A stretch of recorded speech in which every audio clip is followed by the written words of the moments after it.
Alright, I love this place. The problem is we don't take the time to experience everything it has to offer. My name is Noah.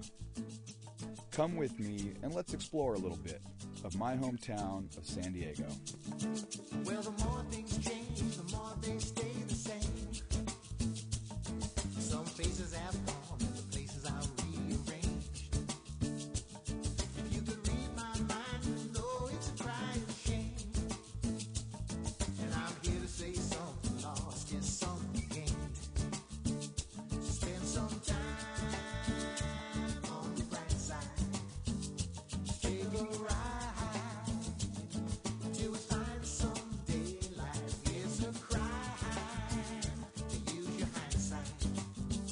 So take your time. We're coming back from yesterday.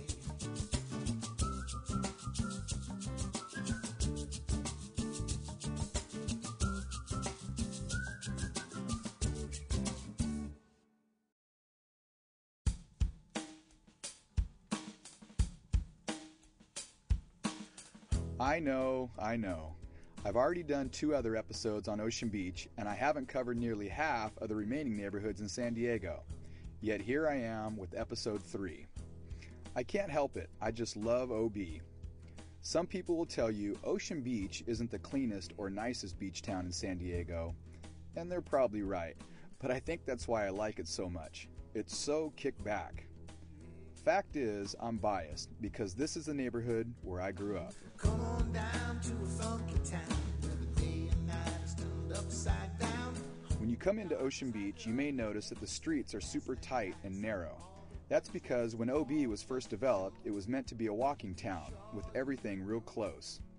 Then, as more people came and realized it was a great place to call home, the little neighborhood began to spread out. If you wanna go, you just got to find a way down. Don't be afraid. People from all over the world have been coming to Ocean Beach for years, and today it's no different. Smack dab in the middle of Newport Avenue is the OB International Hostel. In the early 1900s, it was called the Pearl Hotel, and today it continues to house visitors from everywhere. So where are you guys from? I'm from Australia. Australia? Yeah, from Adelaide. Oh, okay. How about you? The Netherlands. Netherlands? Dublin, Ireland. Dublin, Ireland. All right. How about you? Ireland as well. Ireland? Are you guys together? We met in the hostel. Oh, okay. Cool. How about you? Where are you from? From England. From England? How long have you been here? 2 weeks now. 2 weeks? Yeah, 2 weeks, and then staying for another couple of days, Okay. and then heading on the road trip up to San Francisco. Oh, okay. The Great Ocean Highway. So why'd you pick Ocean Beach? Well, my brother's been here before, and like a few friends, and it's like one place that everyone raves about is Ocean Beach. You know, Okay. just a real chill little surfer town. Really, good atmosphere, and I'm loving it so far. I think it's that's awesome place. Awesome place is right. One thing that's cool about OB, it seems there's always someone you know. Hey, Noah! Take, for instance, Ted Kaplanaris and his sister Nancy, or in Greek we call her Aspasia. I've known the Kaplanarises since I was a young boy. In fact, my grandmother used to waitress for them back in the day. At Old Town House, you can always get a good meal along with some good conversation with an old friend. As you make your way through town, you'll notice Ocean Beach is big on art. Over the years, Ocean Beach has sort of become a magnet for artists, and the community has really embraced them. One place that's been around for quite some time is Falling Sky Pottery. Inside, I met the artist and owner, Isaro Elizondo, or Izzy as his friends call him, who happened to be in the middle of creating a beautiful piece. So this piece, I'm going to let it firm up a bit before I refine the shape. Right now it's about where I want it, but I'm going to make it more bulbous like this. Very cool. To How really long did it tuck take you to do that? About maybe a few hours and about 25 years. I'm with you. Falling Sky is a neat little gallery and studio, and as I looked around, I noticed one incredible piece after another, all created by Izzy, including this one. Did you do this one too? Yeah, I did that one yesterday, and I just attached the handle on it, so it's that's got to beautiful. it's got to dry off, and you can see how I let the ribbons go down to really show the fluidity, the looseness of the clay, and then this will again turn into stone. But I Okay. wanted to show how loose that mud is. Wow, how did you do that? Is that all by hand? This right here, yeah. You want me to show you? Absolutely. Let's get some clay. All right. I've never done any sort of sculpting or pottery before, so I was excited. We headed out back where we dug out some fresh clay. So you get this stuff out like this. This is probably about, maybe 12 pounds of clay here. And I get it right about here like this.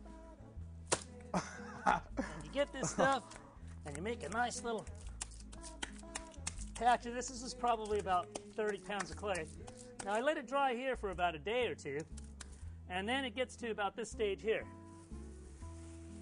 Okay, and this is ready. This is ready to go here. This is this stuff. Now I'm going to cut some off of it. This is probably 50 pounds. You can see you could go like this. See that? Okay, try that. Yeah. Nice one. That's good. That's a sculpture in itself. Yeah. So let's cut some off here. And we'll take this over to the wedging table. Back inside, Izzy taught me a technique called wedging, which removes the air from the clay. Then it was onto the wheel.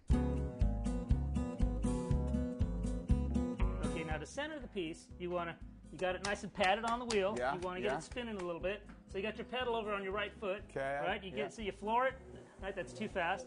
So you want to go about, for centering, about like this. About like that. Okay. Now watch how I'm going to do this. You get a little water on it, right? See? And now I'm going to keeping my elbows in. I'm going to kind of squeeze it, left hand and right hand, and you'll watch the clay come up like this. Oh, I see. There you go. There you go. That looks pretty good. Now watch how this. Wire. Now what you want to do is you want it to come up like this. Watch. Okay. See how I'm doing that? Yeah. I realized that pottery wasn't the easiest form of art, and Izzy began to act a little odd. Here, watch. I'll show you. How does that song go? La na na na na la la la la. Okay. Oh, that's much better. Okay, I think he's seen the movie Ghost one too many times.